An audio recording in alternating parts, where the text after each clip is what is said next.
Arvadın görür ki mən səndən bir yerdə yaşayıram. Bəli. Heç cürə məndən qurtula bilmir. Ay sağ ol. Ona görə qərar verib ki, mənim maşınla vursun, öldürsün ki, siz tək yaşayasınız. Yavaş yavaş doluram ha. Ha.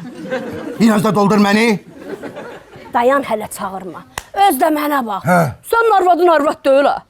Arvad deyil. Nədən arvad? Aftoş. Ne oldu ha? Sən o maşın sürməyin görmüsən. Evet oba. Görəsən.